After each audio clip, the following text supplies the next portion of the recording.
It's a pleasure to be back here in Parliament. This is the first speech I've actually given in Parliament since I left office. And I'll never forget the very first time I was in Parliament and I went to the central lobby of the House of Commons. And the moment I stepped in, and I was about 27 years old, I just thought, this is the place I want to be.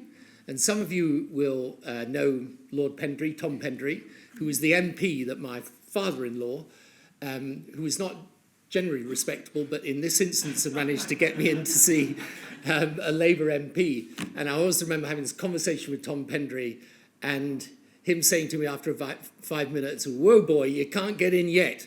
It's going to take some time." But I'll never forget the excitement, and that excitement is with me as I come back here today. So, to the lecture on Brexit.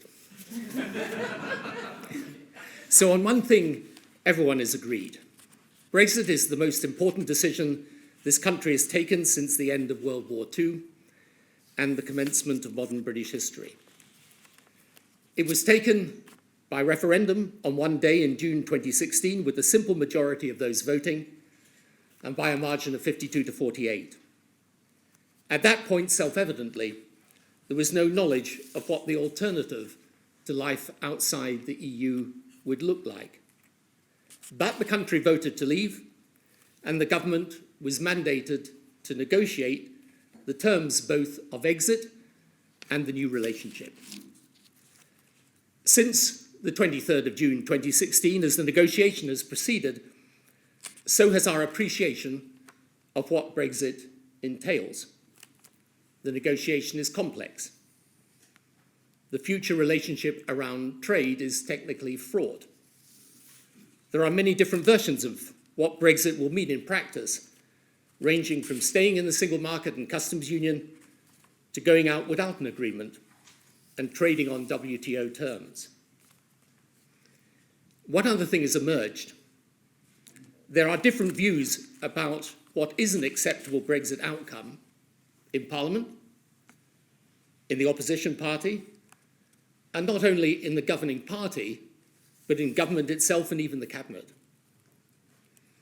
So in a rational world, this would result in an active and thorough debate about the mandate the June 2016 vote bestowed. Was it a mandate to leave on whatever terms, in whatever circumstances? Or can we read into the mandate some qualification relating to the effect of different Brexit outcomes?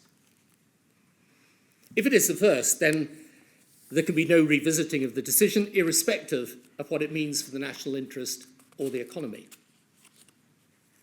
If it is the second, then plainly it is logical, once we know the terms of the negotiation, that the people have a right to judge whether they want to proceed with that negotiated version of Brexit.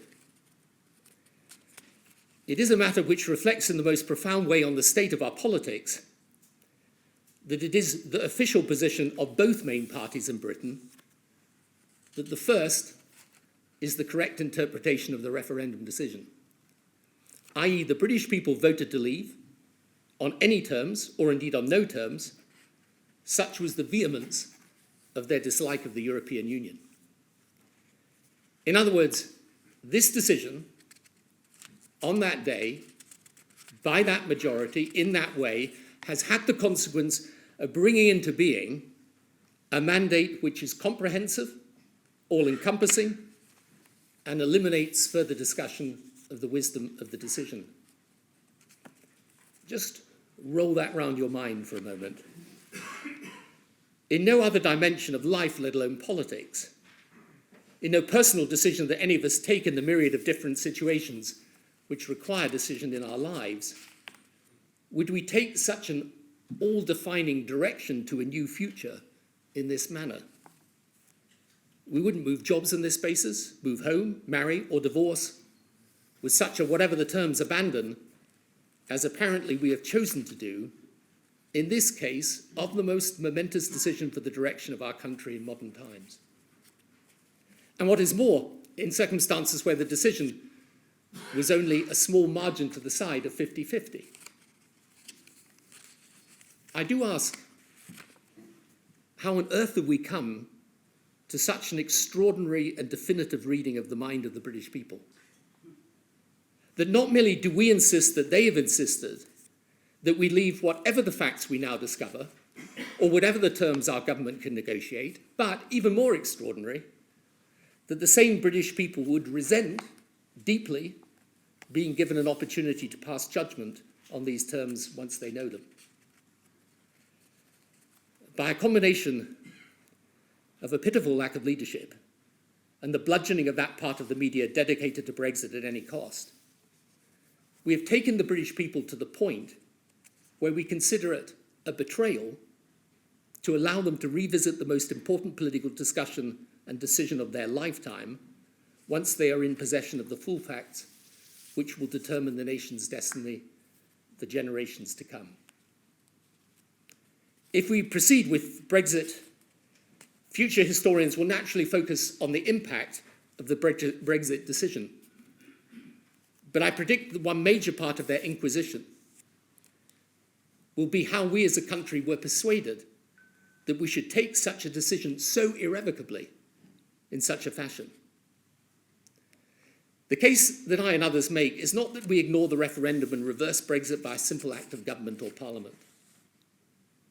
It is rather that we honour the Brexit result, but say that the process of decision-making by the people should not cease to exist after the 23rd of June 2016, but should continue up to and until a final judgment on membership of the EU, when set against the new relationship our government has negotiated, once we know it. If the people are to be trusted with the decision to leave before we know the terms of exit, why, once we have that knowledge, are they now suddenly disqualified and seemingly incapable of making the decision on whether the terms of exit meet their approval?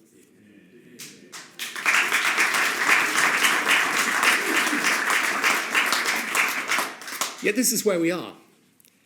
It is for this reason that Parliament today assumes such a special significance. We cannot rely on the government.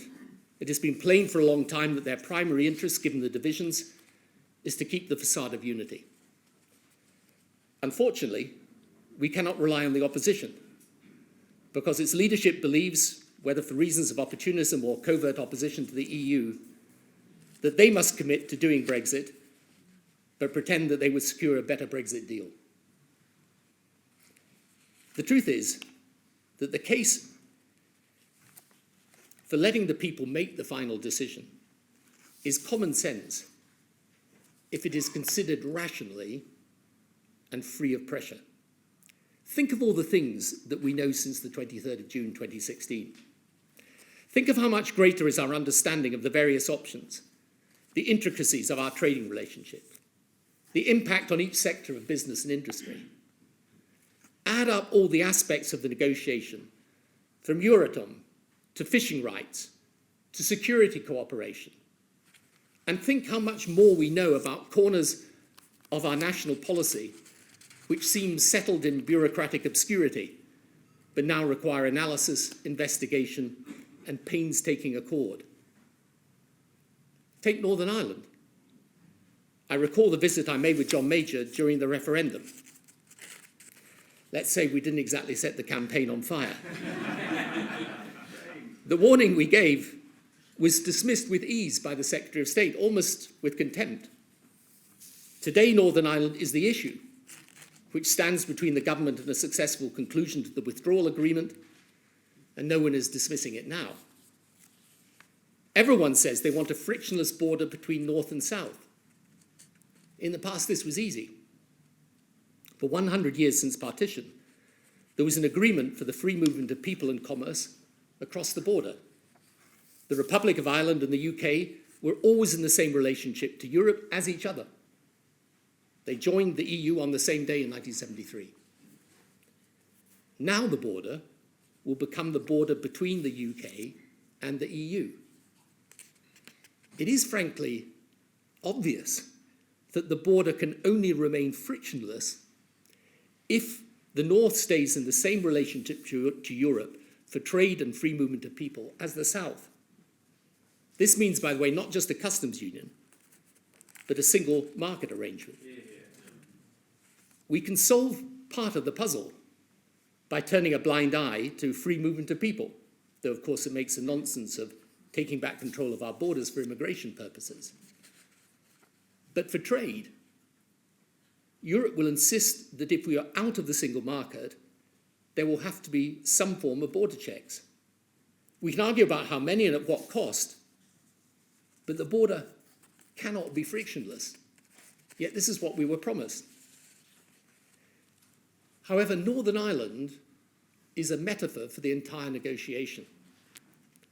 In all areas, from pharmaceuticals to cars to financial services, what I call the dilemma with a capital D will become manifest. Either we keep to Europe's rules, however we call it equivalence or alignment, in which case we have not fulfilled the central Brexit promise of absolute control over our laws, or alternatively, we are free to diverge from those laws, in which case the disruption to trade and consequent economic damage will be large. At some point, the dilemma will have to be confronted and overcome. The question is when. And this is where Parliament is vital. The resolution of the dilemma can only be made by a choice. At this point of choice, we will know what Brexit really does mean, which of the very different versions of Brexit the government has negotiated, and whether the one negotiated satisfies the wishes of the people. The government's whole approach up to now has rested on the hope that the dilemma can be avoided, that Europe will agree that Britain can stay roughly in line with Europe, but nonetheless have the freedom to set our own rules, and that on this basis, we will have largely frictionless trade, not absolutely as we have now, but near it. This is what is now known as cakeism. Here is the thing. Having our cake and eating it is not negotiable. Europe is not going to agree it. They might, and I stress might, agree to cherry picking, i.e. in some areas we align and keep single market rules, in other areas not, might, but they are never going to agree to cakeism. The government half recognised this. This was the meaning behind the Prime Minister's recent speech, which did try to differentiate between different sectors. But the most she felt able to offer in the areas where we want to stay close to Europe was something short of alignment, and the result was an immediate rebuff from the European side. It is a measure of the frailty of the public discourse around Brexit that the deal the government struck last week on transitional arrangements was accepted as some sort of victory. The reality is that Britain conceded that during the transition, we will remain bound fully by European rules, though we will have lost our say over them. It was not a compromise, but a capitulation. Meanwhile, the resolution of the dilemma, which is the key question, including on Northern Ireland, was postponed. As time goes on, I believe the government will recognise fully that if they put a proposition to Parliament which clearly resolves the dilemma, and before March 2019, the risk is it will not pass. Either it will mean divergence from Europe, in which case the business community will protest the damage, and MPs will take notice of that, or it will mean alignment with Europe, in which case the die-hard Brexiteers will cry foul, and the British people will wonder why we're leaving. So the government will turn to fudge.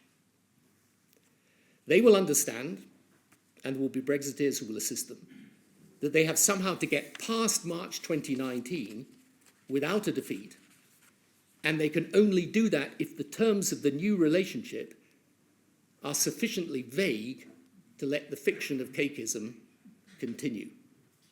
Then once past March 2019, and when we are irreversibly out of Europe, they can negotiate safe in the knowledge that then the issue will be whatever deal they do versus no deal. Before we leave, we have at least some limited negotiating leverage. Not much. We constantly forget that even though Brexit dominates our news cycles, it's largely absent from those of the rest of Europe, except Ireland. But once we have left and are in the transitional period, there's nothing by way of leverage. We can say that Europe will suffer if there is no deal or their companies are excluded from our markets. But the reality is that the pain we would suffer from being shut out of theirs is so disproportionately greater, this is a bluff that will never work. Basically, we will have to take what is given. By the end of 2020, the transition will end. The cliff edge will beckon. We can navigate a harder or easier descent, but retreat will be impossible. It is this strategy that Parliament has a duty to foil.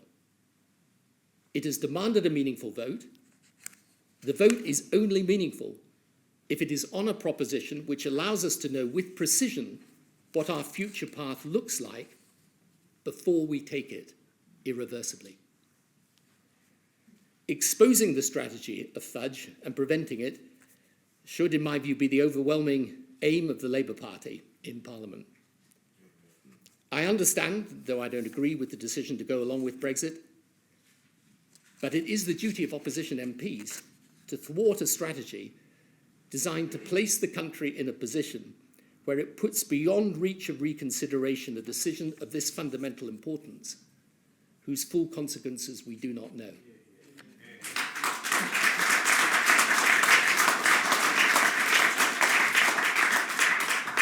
Failure to stand against the fudge would be unforgivable. As for the Conservative Party, I understand why they feel they must deliver Brexit as the will of the people. I understand also why they believe that delivering it is the best inoculation against, to speak frankly, a Corbyn government. But in politics, the difference between tactics and strategy is everything. Tactics are about the politics of the moment. Strategy leaps over the moment and tries to imagine the long term. Think ahead. Before the end of 2020, we will know the real deal. I suspect we will have a Canada-type deal with not much plus. And if we don't, we will have a deal which will leave a big number of Brexiteers feeling hoodwinked. But there is then another 18 months after the deal to an election. Think June 2022. Will the economy be stronger? Will the Brexit news be better? Will people be feeling that Brexit really has delivered all that control we say we don't have now? Will the NHS be on the mend? Will the free trade agreements be stacking up? Brexit happening in this sequence will be a Tory Brexit, fully owned exclusively and completely by the Conservative Party. The 17 million who voted leave may be short on gratitude. The 16 million who voted remain will be unlikely to forget. Remember that 13 million wins an election. Brexit is not the route for the Conservative Party to escape a Corbyn government. It is the gateway to having one. The sensible strategic course for the Tories is to share the responsibility. Resolve the dilemma before March 2019. Put the proposition to Parliament. Even better, let the MPs have a free vote. Then let the people make the final judgment on whether the British people prefer the terms for leaving Europe to what we have now inside Europe. If Brexit passes in those circumstances, then that's the end of the matter. We leave. If it doesn't, then the people have decided. The government has done its best. In 2022, the Conservative Party can fight an election not on responsibility for Brexit, but on the normal domestic issues of the day. When I was growing up in politics, the Tories were almost the pragmatic folk. They eschewed ideology. They were business-minded and prided themselves on common sense. They stood out against being railroaded by shouty activists. These are the qualities which have deserted them in pursuit of Brexit. At every stage, decisions have been made driven by short-term politics, driven by loudmouth rhetoric. We triggered Article 50 before the French and German elections, before we had any clear idea of our negotiating position, thus pushing ourselves up against a very tough timetable for such a complicated negotiation. We put down red lines around the single market and customs union with little thought as to how that would be compatible with the interests of business, and thus shut down our negotiating room for manoeuvre. We made a series of demands about money, transition, and the rights of EU citizens, all of which we were obliged to surrender. The Europeans, having at first thought that there was some truly cunning plan from the best brains of the British system, now frankly think that it is the product of the brain of Baldrick after all. Only by dint of the barrage of pro-Brexit propaganda from the usual quarters are we spared a proper sense of indignity from the way we have conducted this negotiation. It's not too late for our politicians to grip our nation's destiny and approach this issue differently. I return to the magnitude of the decision. Much is focused on the economics of Brexit. It's often said that the predictions of economic calamity turned out to be false. Well, we can argue about the degree and the timescale, but there's no serious disagreement among serious people about the economic consequences of Brexit. Growth estimates for the next 5 years are the worst in over half a century. Quite apart from everything else, this will mean billions less in revenue to spend on public services. Every economic forecast says the same, including that of the government. Speak to those familiar with the international investment community, and the sentiment on Britain, I'm afraid, has turned severely negative. Investment in the motor industry alone is down 40%. We are utterly and wrongly complacent about the damage to financial services if we lose access to Europe's single market. Short term, the losses will be limited, because of course it's hard for Europe to readjust from London as a financial centre for European finance. Short term. Long term, the city should be under no illusion. European regulators, and even more so European politicians, will not find it acceptable to have the Centre for European Finance outside the purview of European regulation. Frankfurt, Paris, Dublin are setting out their stall. And over time, we're going to hemorrhage jobs and business.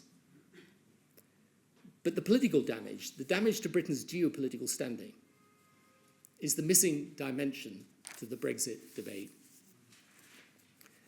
The most alarming characteristic of the Brexiteers is their confusion of delusion and patriotism. To recognise Britain's position in the global hierarchy of nations and how it has changed over the past 70 years is not to be unpatriotic. The world of geopolitics is undergoing a revolution. China will become, if not the dominant power, a power to rival America, for sure. By 2030, India's economy will be bigger than Germany's. By 2050, several times the size of Germany's. Population and GDP, through the mobility of capital and technology, are becoming realigned. Britain will be medium-sized in a land where there are some very tall people and 3 giants. Like France or Germany, we will be obliged to advance our interests through alliance. On our own, we are weaker when dealing with trade, China, Russia, or even Facebook and the other global behemoths. In alliance, we gain strength. That is the modern case for the European Union. To say this is not to diminish British pride in what we have achieved or confidence in what we can achieve. It is just to say that reality, not fantasy, is a better guide to statecraft. It is not to dishonour our past, it is simply to understand that the future will be different. The qualities which lighten our path to the future have not changed. But we should recognise what these British qualities are. They include stoic resistance to bullying, standing firm, and yes, being prepared to stand alone when right to do so. But they also include creativity, innovation, openness, and engagement with the world. The more intellectual proponents of Brexit can pretend that these latter qualities drove the case for Brexit. But come on, the pretense is ludicrous. Sure, there are those who believe Brexit will herald a new global Britain. But the coalition which delivered Brexit had at its base sentiment that was anti-globalization, isolationist, and particularly anti-immigration. And this sentiment was ruthlessly exploited by the Leave campaign. Now, I'm not complaining, that's politics. But don't tell me that the Brexit mandate derived from a desire to intensify globalization. And this, of course, is the terrible long-term risk of Brexit. People say there will be dissolution if Brexit doesn't happen. Personally, I doubt this if it is the result of a fresh say on the final deal. But even if that's true, the bigger dissolution will be when those who voted for Brexit because they feared the future shaped by free market globalization realize they are now conscripts in an adventure to embrace it more fully. So this is the awesome responsibility which now rests with Parliament. This is a moment when every MP is a leader. This is a decision like no other. It requires each member to sit the test of leadership. And passing doesn't mean voting this way or that. It means voting according to conviction and not according to the whip. Only Parliament can now change the direction of this process. Only Parliament can ensure a meaningful vote on the terms of the new relationship with Europe before we leave by demanding that those terms are written with clarity and not with fudge. Only Parliament can give back to the people the final say on the terms the government negotiate. Members of Parliament, each and every one of you holds in your hands the responsibility to insist that these decisions of such importance to our country are taken before March 2019, before we cross over irrevocably to life outside Europe, before, in other words, it's too late. So to each MP, the question, do you really believe that Brexit is the answer to the challenges facing Britain? Do you believe Britain will be stronger or weaker outside of Europe? If you left everything aside, other than your own personal conviction, would you continue with this or find a way out? And if it is the referendum alone which persuades you to follow, is it not worth examining the arguments which permit you to lead? To say to the people, in the light of what we know, we should have the right to think again. Last week, we had a small but perfectly formed example of how we've fallen as a nation into the vice of a false patriotism. Our passports. We want to change them from magenta to blue, and it appears that it's a Franco-Dutch company which has won the contract for the new passports. Outrage. A national humiliation, one Brexiteer called it. The national humiliation is not that we have chosen a foreign company over a British one. The national humiliation is if we think the colour of our passports defines our sense of nationhood. Yeah.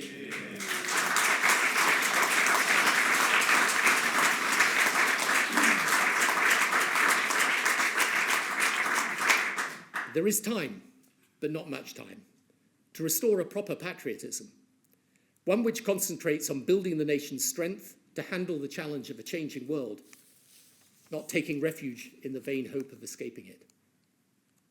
Here in this Palace of Westminster, in the birthplace of democracy, in the forum where so many decisions have been taken which have shaped not only Britain, but the world, here, our fate will be decided by members of Parliament. I say to them, think of our history, think of our future, think of the true meaning of both, and make that decision according to conscience and belief. Thank you.